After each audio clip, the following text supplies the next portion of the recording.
ការផ្ញើសារគាំទ្រពីសំណាក់ទស្សនិកជននៅវគ្គពាក់កណ្ដាលផ្ដាច់ប្រន់ដូច្នេះសូមជួបជាមួយនឹងបេក្ខជនព្រំសុករីណាមកចាប់ទៅសុំសុំមកទៅអូសៅស្មែ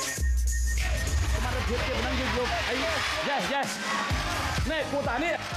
ព្រំសុករីណាជាបេក្ខជនប៊ូតុងមាសដែលទទួលបានពីចាត់កុយជាមិនធម្មតាសុករីណាបានបង្កើតភាពញាប់អើដល់ទស្សនិកជនជាមួយនឹងសមត្ថភាពពិសេសរបស់ខ្លួនគឺក្បាច់រាំរ៉ូបូតដែលបង្កប់នូវអត្ថន័យស្រឡាញ់ធម្មជាតិតើបេក្ខជនរូបនេះមានការតាំងចិត្តខ្ពស់កម្រិតណានៅយប់ផ្ដាច់ព្រាត់នេះ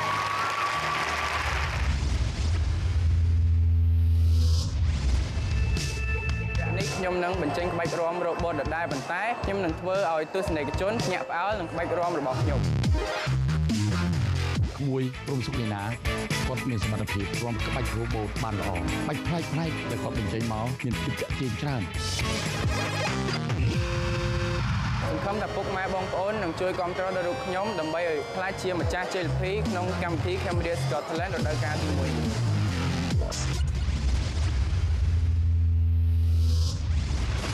1Cambodia Got Talent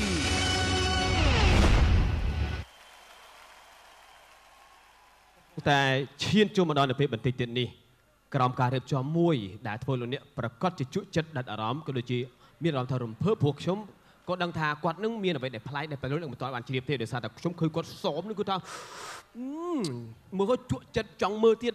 បាទជាមួយនឹងការសម្ដែងរបស់គាត់នៅវគ្គបាទចែក audition ក៏ដូចជាវគ្គពាក់កណ្ដាលផ្ដាច់ព្រាត់គឺធ្វើឲ្យទស្សនិកជនបាទទាំងនៅទីនេះក៏ដូចជានៅគេហដ្ឋានគឺជក់ចិត្តដិតអារម្មណ៍ជាមួយនឹងការសម្ដែងរបស់គាត់រហូតដល់ទទួលបាននូវការផ្ញើសារគាំទ្រពីសំណាក់ទស្សនិកជនច្រើនជាងគេបំផុតនៅវគ្គពាក់កណ្ដាលផ្ដាច់ព្រាត់អូពេលនេះអ្វីលោកអ្នកកំពុងទៅរងចាំដូច្នេះសូមរីករាយទស្សនាជាមួយនឹងបេក្ខជនព្រំសុករីណាដូចតទៅបាទសូមជើញបាទ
mình đôi tim miên tạp mà nè thì lấy chính mong mình đã tiết à mọc pin à